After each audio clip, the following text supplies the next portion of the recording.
Welcome to 60 Skills. We're now going to discuss why people become involved with meditation and metaphysics. The simple fact of the matter is, after over 30 years of looking at this subject, what I've found is most people get involved with meditation and metaphysics because they have a problem they need solved. I've almost never met anybody who got into it because they were looking for God. I've even rarer ran into people who got into this because they thought it was a good professional opportunity. The main reason why people become involved with these activities is they usually have a problem in their current timeline and, well, there's no available technology for it. The most common example is, of course, illness. Even if you look back through the biographies of classical practitioners, many of these people had huge health problems as children. At least one of my significant teachers came to this because they were literally dying, and the medical technology did not exist at the time to save their life. So keep in mind, the idea of pursuing God or enlightenment for its own sake is certainly a thing. In certain cultures, such as the Thai culture in Southeast Asia, definitely encourage this kind of thing. However, the fact of the matter is, most of the people you're going to meet in a monastery and most of the people you're going to meet who are serious practitioners of these arts didn't really get into them because they were looking for divinity. They usually had a problem they needed solved.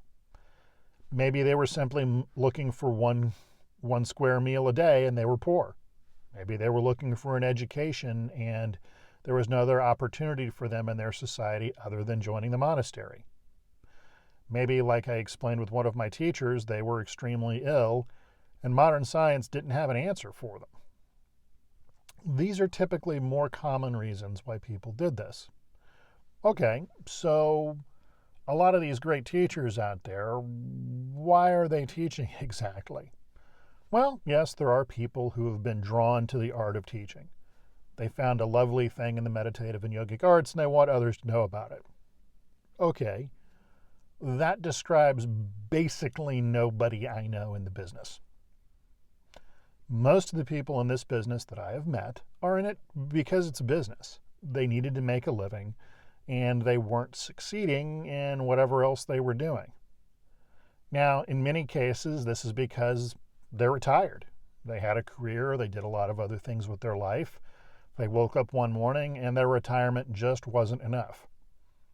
So then those martial arts lessons that got beaten into them over the course of a decade by their father or their uncle or someone else in their family that they completely abandoned in their late teens when they took off to university to go become a CPA, those come out of the closet.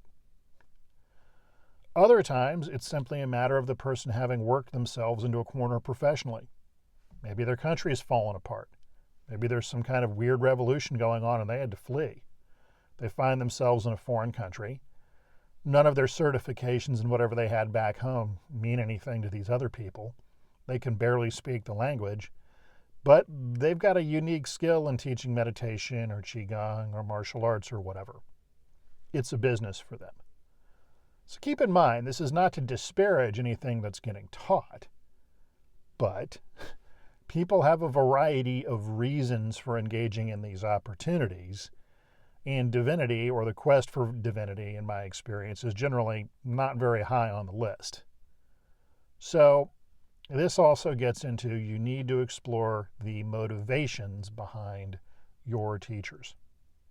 So I frequently tell people, if you really want to follow somebody, you really want to learn their system in its entirety, look at that person and look at the kind of life they're leading. There's no guarantee that you're going to get the same life doing what they do, but it happens more often than not. So before you go investing yourself in something, before you go spending hours and hours a day doing whatever system it is, put some real thought into where that system's ultimately going to take you. Because the simple fact of the matter is, there are only so many hours in the day, and the amount of time you spend getting good at this kind of thing could easily result in you running an amazing business, having a wonderful family, or a very rewarding career. And you're not going to be able to do all of it. Now, on the other hand, if you're just looking for a few skills to help with stress relief or one problem or another, or to give you a little more energy or direction or motivation throughout the day, that's something else entirely, and many ways exist to do this. Meditation happens to be a particularly good one, but it's not the only one out there.